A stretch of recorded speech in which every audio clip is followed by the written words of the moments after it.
All right, folks, today's video, we're going to be talking about the Hisense Smart Roku TV. This is the 75-inch. Same method will apply for your regular non-smart ones as well. And let me go ahead and break it down for you. Now, this can be fixed, but this is why I'm making the video, if you feel like you want to go through this process or not. So upon plugging in the television, and forgive me, this is a full remodel, just actually found this dumpster diving today, and this is why people get rid of it. It is fixable if you're willing to put the work in, but again, with cost of TVs these days, just letting you know your options. If you'd rather go and purchase a new one, or hopefully you bought this at Costco, just go return it. So you plug it in, you might get a flashing on the screen, just very briefly for like half a second, and then it's black, but you are hearing sound. So when you use the remote control, you're hearing some clicking, so let me go ahead and show you here. On this particular one, the power button is over here on this side. I've already tried the hard reset, soft reset, unplugging it, plugging it back in. None of that works. So the camera's picking that up.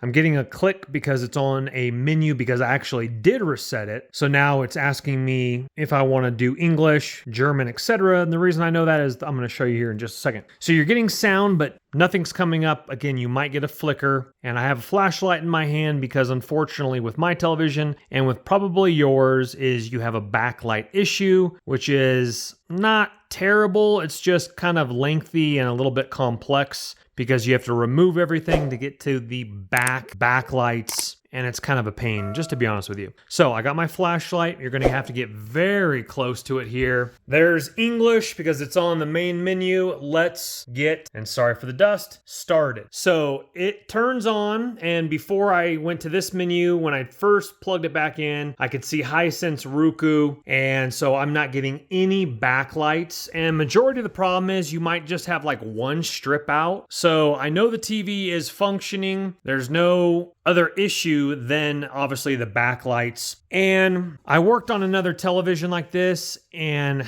again, doable, but you got to get suction cups. You got to pop the screen off. You got to get to underneath it. Again, doable, but you got to lay this on a towel. You got to have a workbench. You got to be very careful popping the screen off to get to the back. If you don't pop it off correctly with suction cups because of the large format, you could break the LCD and then all that wasted time. The LED light strips are not that expensive, but for the everyday folk, I'm gonna be honest with you, this television is probably, you could get a Black Friday deal for like 400 bucks, so I just don't think it's worth it in my personal opinion. But if you're up for the challenge, I'd say go for it. In my opinion, am I gonna fix this? I got a lot of projects. I know how to do it, so I might just kick it off to the side for a little bit. If I don't get around to it, I'll just recycle it. I know this is maybe not the best news you want to hear, but again, I'm giving you options. So if you wouldn't mind hitting that thumbs up button on your way out, guys, hopefully you can get yours up and running if you do decide to do it. Just again, be very careful when you do it. There's plenty of great videos out there. I even have one. I did the suction cups, so I'll leave that up to you. Definitely subscribe to the channel, guys. Thanks for watching.